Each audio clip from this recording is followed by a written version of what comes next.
Radio active क्षय के बारे में कि रेडियो एक्टिव क्षय क्या होता है।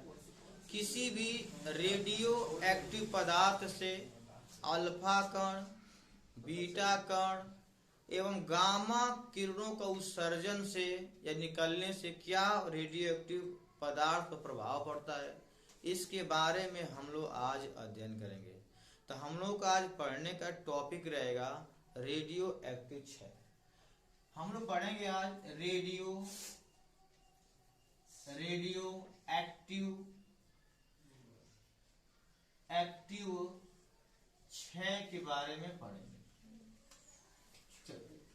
ध्यान दीजिए आप लोग, जब किसी रेडियो एक्टिव पदार्थ से अल्फा कण, जब किसी रेडियो एक्टिव पदार्थ से अल्फा कण, बीटा कण तथा गामा किरणों का उत्सर्जन होता है, जब किसी रेडियो एक्टिव पदार्थ से अल्फा कण, बीटा कण तथा गामा किरणों का उत्सर्जन होता है, तो उस रेडियो एक्टिव पदार्थ के परमाणु क्रमांक तथा भार में क्या होता है, परिवर्तन हो जाता है। उसके परमाणु क्रमांक तथा परमाणु भार में परिवर्तन हो जाता है, अर्थात एक नया रेडियो एक्टिव पदार्थ क्या होता है, निर्माण हो जाता है, जिसे क्या कहते हैं, रेडियो एक्टिव क्षय कहते हैं। फिर ध्यान सुनिएगा, जब किसी रेडियो एक्टिव पदार्थ से अल्फा कण, बीटा कण तथा गामा किरणों का उत्सर्जन होता है, तो उसके परमाणु क्रमांक तथा भार में परिवर्तन हो जाता है, जिसके फलस्वरूप एक नया रेडियो एक्टिव पदार्थ बन जाता है। तो इस प्रकार की घटना रेडियो एक्टिव क्षय कहलाती है। इसमें क्या होता है, इस एग्जाम्पल लेते हैं कि अगर मान लो एक यहाँ पे एक रेडियो एक्टिव पदार्थ है यूरेनियम, इसका परमाणु क्रमांक 92 होता है, परमाणु भार 238 होता है। जब इससे यहाँ पे एक बीटा कण का एक अल्फा कण निकालते हैं, एक अल्फा कण का उत्सर्जन करते हैं, इसके परमाणु क्रमांक में 2 की कमी होती है, और 2 की कमी होगा तो यहाँ 90 मिलेगा। परमाणु भार में 4 की कमी होती है तो 234 मिल जाएगा, और ये बन गया यहाँ पे 92 यूरेनियम 238 से परिवर्तित हो गया थोरियम में। थोरियम का परमाणु क्रमांक कितना होता है, 90 होता है, ठीक है।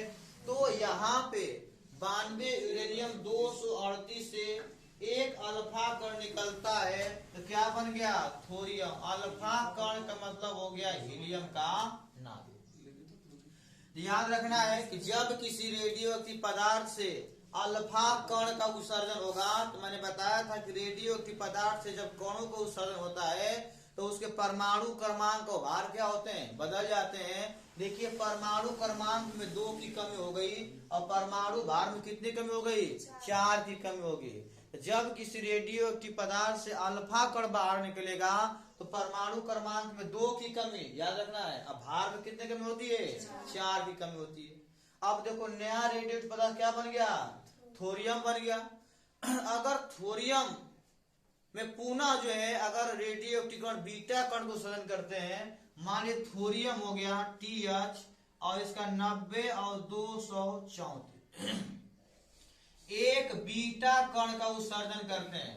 देखो बाबू, कभी भी अगर एक बीटा कण का, यहाँ पे एक बीटा कण का उत्सर्जन होता है, इसके परमाणु क्रमांक में 1 की वृद्धि हो जाती है।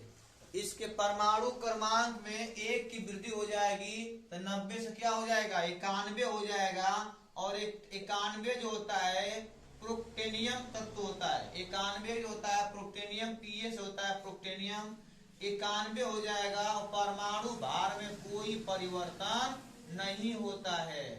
ऐसा में यहाँ पे जब किसी परमाणु से एक बीटा कण का, जब किसी परमाणु से एक बीटा कण का उत्सर्जन होता है तो उसके परमाणु क्रमांक में 1 की क्या होती है, वृद्धि हो जाती है और परमाणु भार में कोई परिवर्तन नहीं होता है। याद हो गया।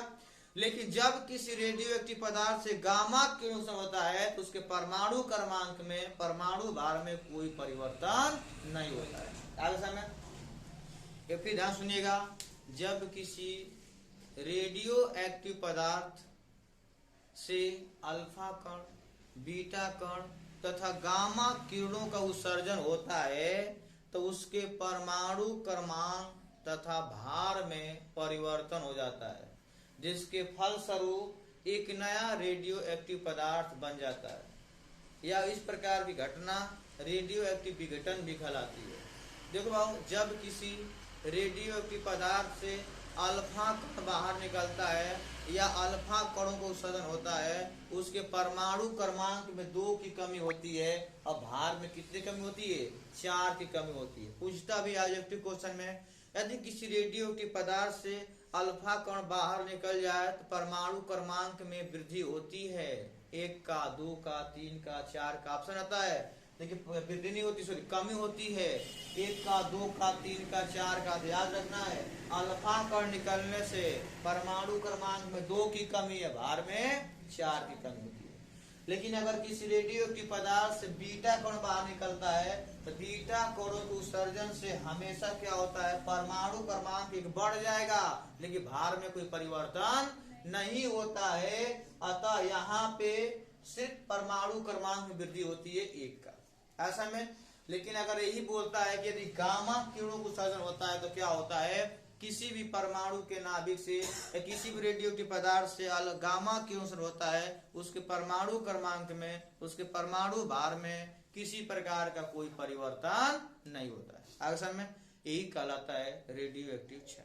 आगे समय में ह्रास, कमी, जो कमी हो रहा है ना, लिखिए हेडिंग रेडियो एक्टिव क्षय।